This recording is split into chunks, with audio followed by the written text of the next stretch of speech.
He's a controversial Dutch lawmaker on trial for inciting religious hatred. He's also been made a kingmaker in recent elections.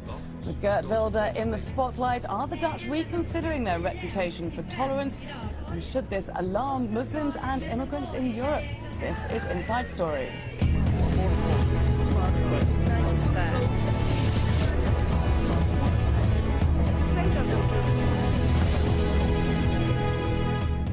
Hello, I'm Laura Kyle. Welcome to the programme. Well, he's been accused of inciting hatred, but he says he was simply expressing an opinion. Dutch politician Geert Wilders is on trial for making comments against Islam. Amongst other things, he's compared the religion to Nazism and called for a ban against the Quran, which he says is a fascist book. His defence is, quite simply, freedom of expression. This case against Wilders comes as politicians in the Netherlands have accepted a coalition government which has the backing of Wilders' party following last June's general elections. Wilders' Freedom Party, or the PVV, secured over 1 million votes, and that translates into 24 seats in Parliament.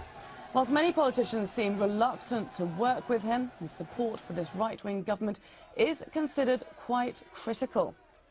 Well, joining our discussion today are our guests. In Amsterdam, Bertus Hendricks, political analyst at the Klingendahl Institute of International Relations.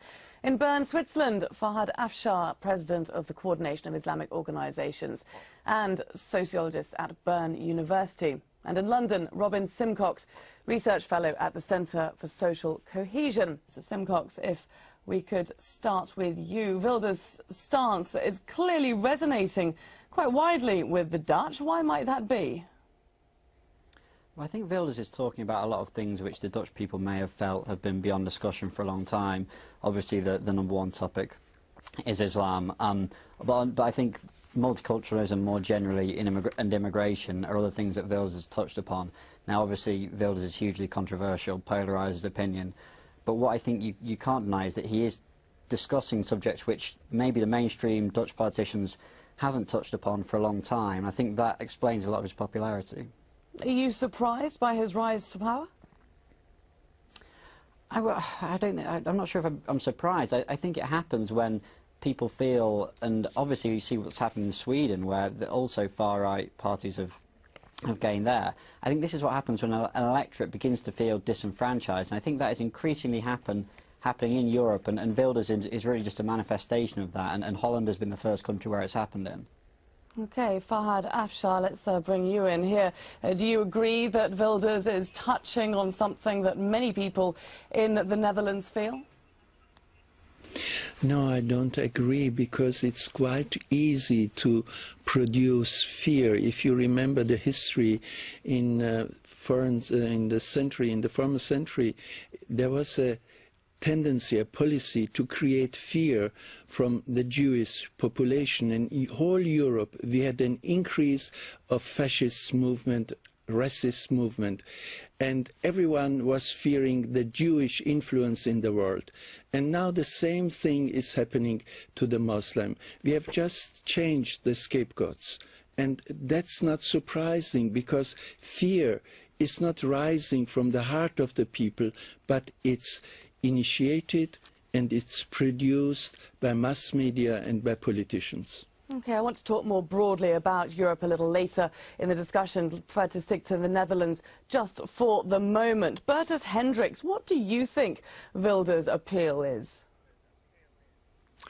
Well, the wave of immigration has been very large in Holland, and we have had a very liberal immigration policy.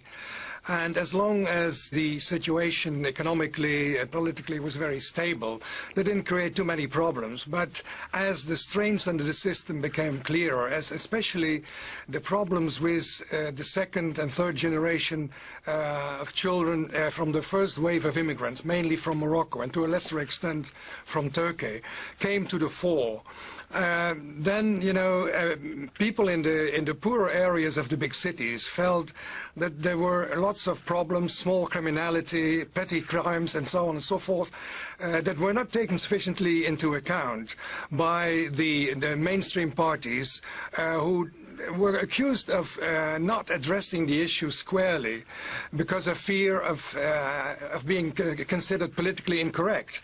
So it was alleged that political correctness prevented the establishment parties of seeing the real problems, ignoring some of those. And then the mixture of Islam, because it happened to be that the bulk of the people from the countries that where we were having problems with were mainly from Islamic backgrounds. So people started to make the link, and it didn't start with Wilders. It started with Pim Fortuyn, who was more sophisticated than Wilders, and who was murdered in 2002. And then the Islam critique became part of the social critique, if you wish. And on top of that, you know, global developments like the rise of extremist Islam, the attacks of 9/11 in New York and Washington, Afghanistan war, Iraq war. I mean, all these things added to the cocktail. And in particular in Holland, of course, things got worse when Theo van Gogh, the Dutch filmmaker who helped Ayaan Hirsi Ali realize her film Submission was a critique of Islam, when he was murdered by a Moroccan, a Dutch-born guy of Moroccan origin.